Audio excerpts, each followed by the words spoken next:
Hi, we are going to read It's the Great Pumpkin, Charlie Brown by Charles M. Schulz.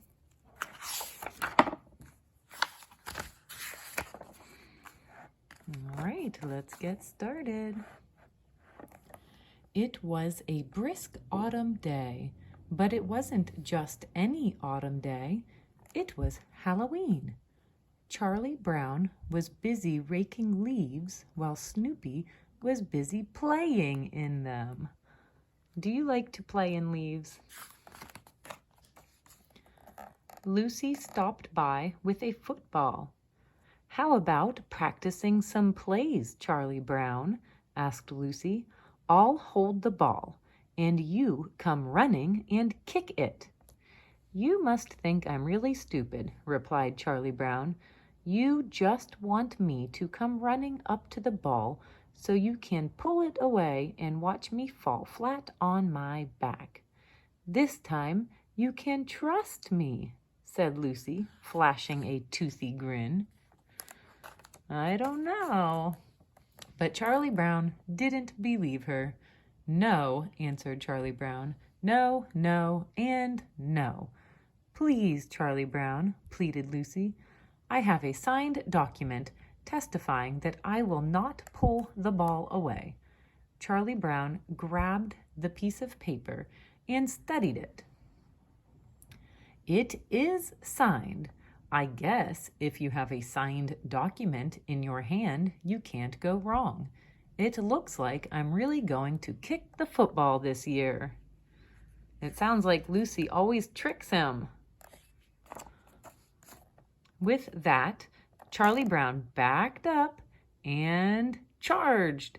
Just as he was about to kick the ball, Lucy pulled it away, and Charlie Brown fell flat on his back. "Arr!" Charlie Brown screamed in pain. Lucy picked up the piece of paper. "Funny thing, this signed document was never notarized." That wasn't very nice. Meanwhile, Linus was inside writing an important letter. "Dear Great Pumpkin, I'm looking forward to your arrival on Halloween night." Charlie Brown approached his friend. "What are you writing, Linus?"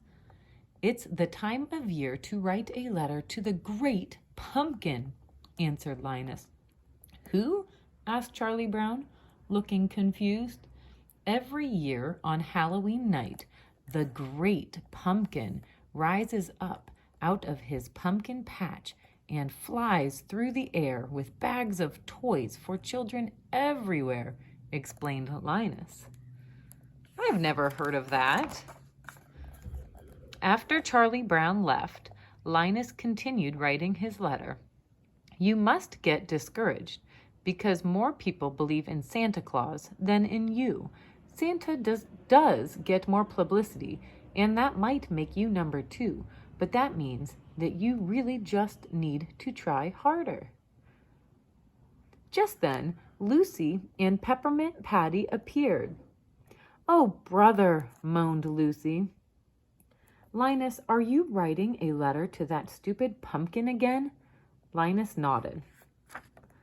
"I am the laughingstock of the neighborhood because every year my little brother writes a letter to the Great Pumpkin," cried Lucy, and stormed off. Lucy's not being very nice. Sally appeared just as Linus was signing his letter. "What are you doing, Linus?" asked Sally. Linus hesitated and then answered, "I'm writing to the Great Pumpkin. He rises out of the pumpkin patch on Halloween night and brings bags of toys for children everywhere." "Oh, Linus," swooned Sally, "you say the cutest things." "Hey, Sally, would you like to sit with me in the pumpkin patch on Halloween night and wait for the Great Pumpkin together?" asked Linus. Sally's eyes lit up. "Oh, Linus, I'd love to." Linus went to mail his letter. "Really, Linus?" cried Lucy. "Just how do you think you are going to mail that letter anyway? You can't possibly reach the mailbox, and I'm not going to help you. Linus whipped his blanket in the air, hooked a corner of it onto the handle, and pulled open the mailbox. He then sent his letter flying in the air. Lucy watched as the letter slid into the open mailbox. "Like that," replied a triumphant Linus, and he walked away. He's mailing his letter to the great pumpkin. Just then, Charlie Brown ran up, waving a piece of paper in his hand. "Hey!" exclaimed Charlie Brown. "I got an invitation to Violet's Halloween party." Lucy rolled her eyes. "Oh, brother," she said with a sneer. "Charlie Brown, if you got an invitation, then it must have been a mistake." "Lucy, do you know if Linus is going to the party?" asked Sally. Lucy sighed. "Probably not. That blockhead brother of mine will be out in the pumpkin patch making a fool of himself like he does every year."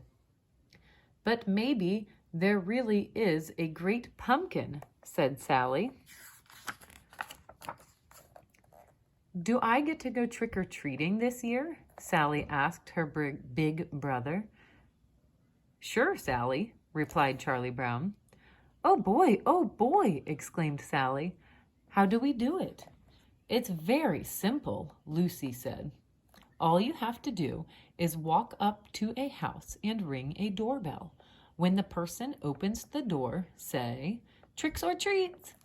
Sally looked suspicious. "Are you sure that's legal?" "Oh, good grief," Lucy cringed. "Of course it's legal." Everyone met later that afternoon at Lucy's house in their costumes. "A person should always pick a costume which is in direct contrast to one's own personality," said Lucy as she lowered a witch mask over her face.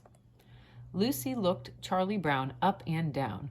"Really, Charlie Brown? What are you supposed to be anyway?" Charlie Brown responded from underneath the cut-up sheet. "A ghost. I guess I had a little trouble with the scissors." "Which one do you think is Charlie Brown?" "That one. He made too many holes." A moment later, Snoopy pranced by, all dressed up for Halloween. "What is he supposed to be?" asked Lucy. "A pilot from World War I," replied Charlie Brown. "Now I've heard everything," cried Lucy. "Okay, everyone. We'll go trick-or-treating and then head over to Violet's for the Halloween party. Everyone got their bag to fill? I see all the bags." The trick-or-treaters passed Linus, who was settled in the pumpkin patch waiting for the great pumpkin. "Have you come to sing pumpkin carols?" asked a hopeful Linus. "Oh, good grief," cried Lucy, throwing her arms in the air. Lucy turned to Sally. "Well, are you coming with us or not?" Sally looked back and forth from Linus to her friends and then back at Linus. After their friends left, Linus turned to Sally and said, "I'm glad you decided to stay."